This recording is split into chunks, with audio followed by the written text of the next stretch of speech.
Olá, vamos para mais um vídeo. Esse vídeo eu quero falar de uma forma diferente, fazer como eu falo muitas vezes, uma aulinha, mas uma aulinha rápida sobre situações que cada um tem no dia a dia ou em determinado momento da vida, que é definir um valor para guardar todo mês e investir e esteja começando. E aqui eu vou pegar 4 alternativas para principalmente guardar o conceito. Qual o conceito que precisa ter quando você vai tomar uma decisão de investimento na renda fixa, por exemplo, que é o início que todo mundo faz, por onde se deve começar.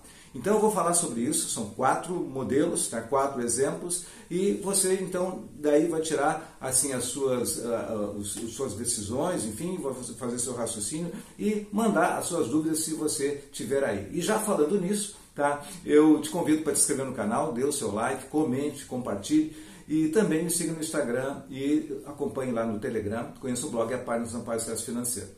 Muito bem, eu vou aproximar aqui um pouco dos números que eu tenho aqui anotado para a gente ir falando, e basicamente o modelo que a gente vai falar é o seguinte: imagine que você tem uma quantia, por exemplo, R$500. R$500 que todos os meses você quer investir para um projeto, digamos, em 24 meses, 2 anos. Então, depois de 24 meses, você vai retirar esse dinheiro. E você quer saber qual é a alternativa que rende mais. E aqui eu vou colocar um outro conceito. Além dos juros que você vai procurar, em termos de rentabilidade, o aspecto de taxas de juros e também o efeito de inflação, que é aquele coeficiente que temos que ter em mente, que o dinheiro ao longo do tempo ele desvaloriza. Ou seja, um bem que você compraria hoje por 12 mil, que seria R$500 por mês, guardado por 24 meses, ele no final de 24 meses não vai ser mais 12 mil. Então você tem que ver o quanto que tem de inflação em cima disso para descontar da taxa de juros que vai estar calculando a sua rentabilidade. Eu vou mostrar isso aqui em seguida. Bom, é importante isso, se isso realmente você quer desenvolver mais, quer conhecer um pouco mais sobre isso que eu estou falando, sobre juros, ou um outro tema relacionado a esse, sobre investimento, enfim, sobre como é que você se posiciona em termos de organização financeira nessa fase da vida, comente aí, por exemplo, os juros reais, que nós vamos falar de juros nominais, vamos falar então, estou falando da inflação, e a diferença entre essas duas coisas são os juros reais.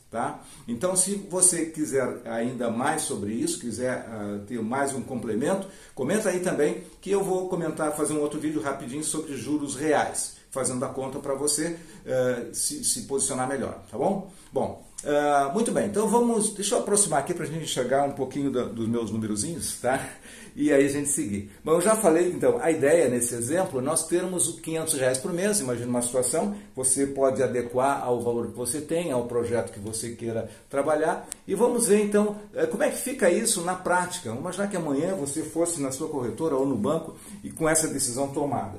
Então as alternativas que você tem, olha, vou começar hoje com R$500.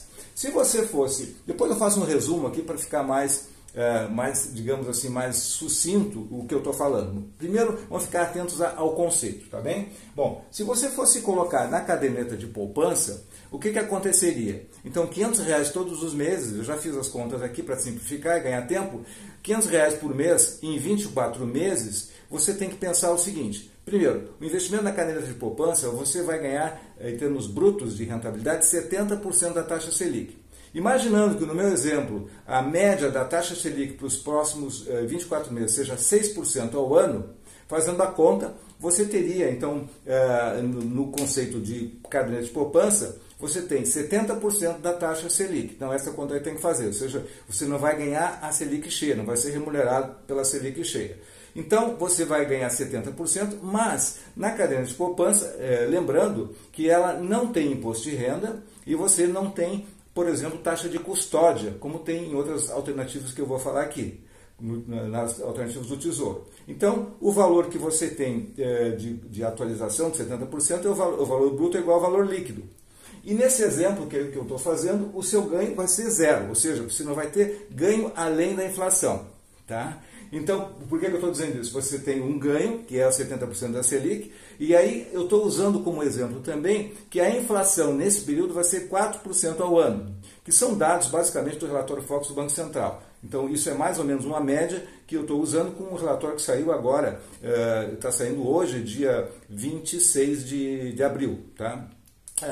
Então, vamos pensar o seguinte. Então, fazendo essas contas, no caso da cadeia de poupança, zero de lucro de ganho real. Você vai investir, tem um ganho X bruto e em termos líquidos, tirando a inflação, é zero. Outra alternativa é, então, aqui o Tesouro Selic. Bom, o que é o Tesouro Selic? É a forma mais simples e mais comum de começar a investir. Normalmente, a cadeia de poupança era uma alternativa para a reserva de emergência. Hoje o Tesouro Selic entrou já há bastante tempo e hoje ainda é uma alternativa porque tem liquidez. Você pode sacar numa situação de emergência. Bom, isso é conhecimento já de bastante tempo. Mas o que é importante aqui é considerar o seguinte na comparação. Você tem, no caso do Tesouro Selic, a taxa cheia da Selic. Se Selic é 6% ao ano, você vai ter a atualização então, dos seus R$500 todo mês, com 6% ao ano, equivalente à capitalização mensal, os juros compostos agindo. Até aí, então, tranquilo, maravilha. Bom, além disso, você tem um ganho bruto maior. Mas, em compensação, sobre o ganho, sobre a rentabilidade, você tem imposto de renda. Então, no meu exemplo aqui, calculando, então, depois de 24 meses é menor a líquida, é 15%, tá? Então você tem um imposto de renda sobre o rendimento e tem também uma taxa de custódia.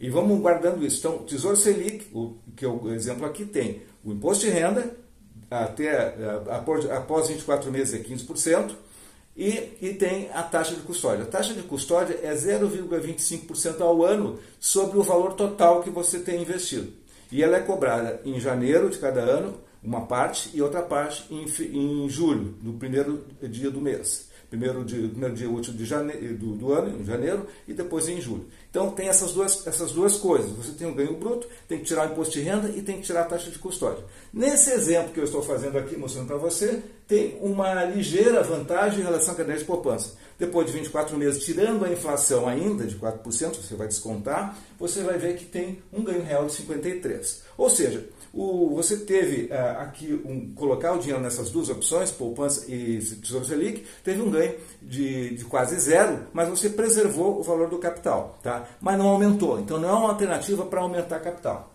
A terceira alternativa é o Tesouro IPCA. Então, o Tesouro IPCA quer dizer o seguinte, você vai ganhar o IPCA, que é a inflação, e imaginando que a inflação é 4%, eu já falei, e que tem uma taxa fixa de 4%. Então, em 24 meses, se você encontrar lá esse título, com esse período, daqui a 2 anos, que seria 2023, você vai ter, então, um ganho de 8%, mais 4% da inflação, né? Tem que lembrar isso aí.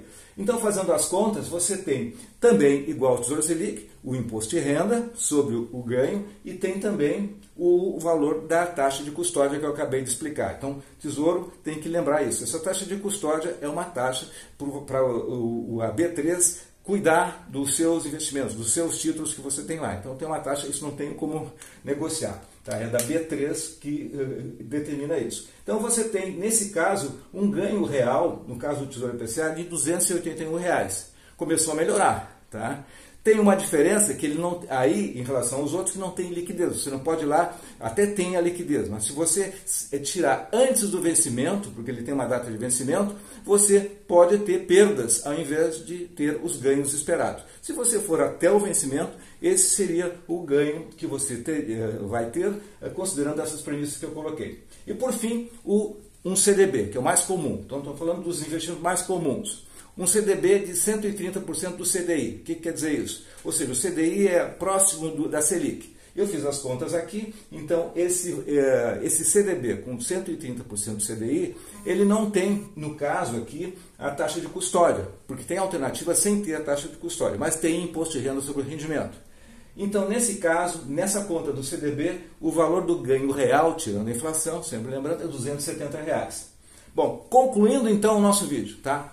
Importante os conceitos, as diferenças e no mais que tiver de dúvida você vai comentar e contar a sua experiência, enfim, e escrever aí para mim.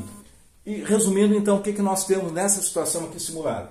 A caderneta de poupança tem um ganho bruto de R$ 12.446 em 24 meses, aliás, o valor total acumulado, tá, bruto, e mais líquido, tirando a inflação, tirando a inflação no caso, o ganho real é zero.